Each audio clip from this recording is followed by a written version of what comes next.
통합이라는 이름 아래 더 큰 민주당 만들겠다면서요. 근데 메시지를 내는 거 보면 전통 민주당 지지자 배제예요. 그렇다라고 하면 바보 아니에요? 지지율이 빠지잖아요. 달래야죠. 지지율 강화하려면 그냥 당 다른 데 가세요 라고 하는 것은 이재명 대통령에게 불리한 조건을 만들어주고 민주당에 대해서 불리한 조건을 만들어주고 이게 커지면 커질수록 국민의힘이 정권 잡기가 쉬워지겠죠. 결국에 우리의 손해다. 우리가 제발 지지하게 만들어줘라.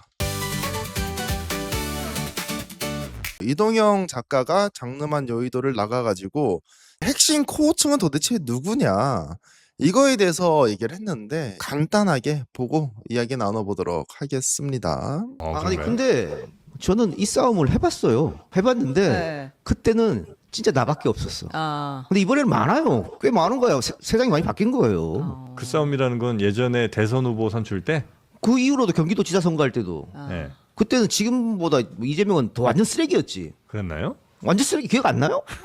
기억 안 납니다. 그때 저 혼자였었어요. 지금은 꽤 많은 거지 그래도. 그때보다 훨씬 좋은 지형이다.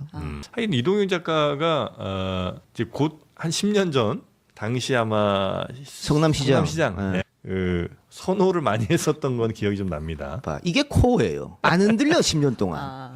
흔들리면 코어가 아니야. 아하. 저는 야 너네 뭐 계속 코어라고 그러는데 흔들리는 놈들이 뭐가 코어냐. 이재명 대통령이 하는 행보에 대해 가지고 모든 걸 다 수용하고 모든 걸 다 응원하는 것이 진정한 코어다. 나는 절대 흔들리지 않는다 라고 지금 이야기를 하고 있습니다. 추가적으로 이동영 작가뿐만 아니라 5월 26일 날 함동군 교수 방송에 출연한 이현주 의원이 발언한 것도 한번 듣고 오도록 하겠습니다. 이재명 대통령 별로 지지하지 않고 문재인 네. 대통령을 지지하는 사람들 네. 개인적으로 그런 사람이 저는 뭐 그렇게 지지하진 않지만 네. 되는 거 아닙니까? 네. 그런데 김영남 후보 지지 안 하겠다라든가 대놓고 네. 그러면 뭐 다른 당 당원을 하시든가 당당하게 그건 누가 뭐라고 합니까?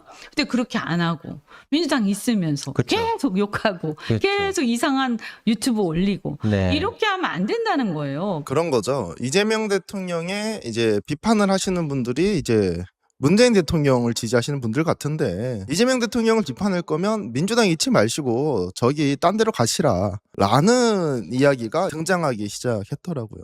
이 두 가지에 대해 가지고 함께 이야기 나눠보려고 합니다. 본인과 같은 방향이 아닌 사람들은 우선 지지자가 아니다라고 지금 이야기를 하는 거잖아요. 근데 이 코어 지지층이라고 하는 게 사실은 딴지 게시판에 있는 분들, 김원 총수를 좋아하시는 분도 있을 수 있고 싫지만 문재인 대통령 좋아하시는 분들도 있고 문재인 대통령이건 다 모르겠어. 근데 이재명 대통령의 행보에 대해서 약간의 불협 화원이 있는 분들, 본인의 가치와 이런 분들을 전체적으로 전부 다 배제시키는 언어다라는 생각이 듭니다. 이 코어 지지층이라는 게 어떤 사람들이냐? 전통 민주당 지지자들, 가치를 지향하는 사람입니다. 인물 지향이 아니라는 거예요. 우리가 이재명이라는 인물을 좋아하느냐? 좋아하죠. 근데 문제는 뭐냐면 우리가 이재명이라서 좋아하는 것이 아니라 이재명 대통령이 그동안 걸어왔었던 행보, 그 행보가 우리의 가치관과 동일하느냐 이거를 보고 이재명 대통령을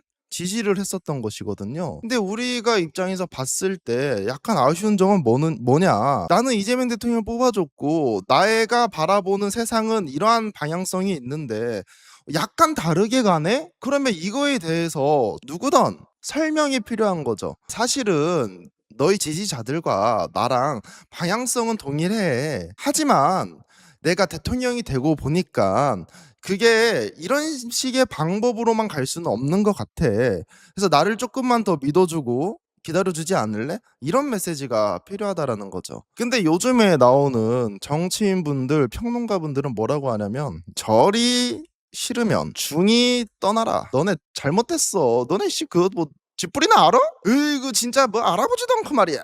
이런 말을 많이 하시죠. 그렇다면 우리가 진짜 그 코어 지지층이 아니냐. 우리가 이재명을 정말 안 좋아해가지고 지금 이렇게 지금 안타까워하고 지금 계속 이야기를 하느냐 그게 아니라는 거예요. 제대로 된 소명을 해줘야 오해가 풀리고 다시 잘 지낼 수가 있죠. 태도에 대해서 얘기하는 거예요. 태도. 그래서 제가 뭐 이동영 작가님이라든지 이현주 의원이라든지 이런 분들이 나와가지고 너네가 잘못됐어라고 얘기하기 전에 좀 소명을 해달라. 우리가 이해할 수 있게. 이게 정말 필요하다. 그리고 너무나도 저는 바보 같아요. 이분들 정말 죄송한데 바보 같아. 저쪽에 비판하시는 분들 정말 바보 같다라고 느껴요. 죄송한 말씀입니다. 왜? 통합이라는 이름 아래 더 큰 민주당 만들겠다면서요. 근데 메시지를 내는 거 보면 전통 민주당 지지자 배제예요. 그러니까 이건 이재명 대통령이 아니라 이재명 대통령을 지지한다라고 말씀하시는 분들, 평론가 분들을 지칭하는 겁니다. 그렇다라고 하면 바보 아니에요? 지지율이 빠지잖아요. 달래야죠. 지지율 강화하려면. 제가 어제 보여드렸던 것처럼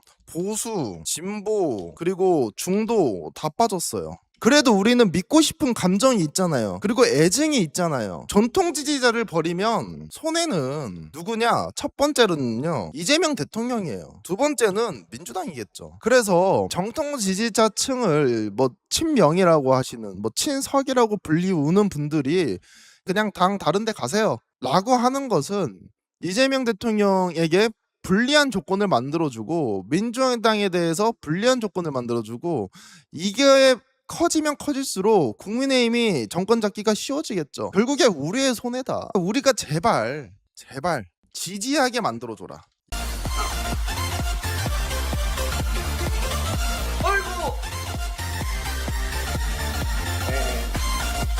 축하합니다. 파란색 당첨입니다.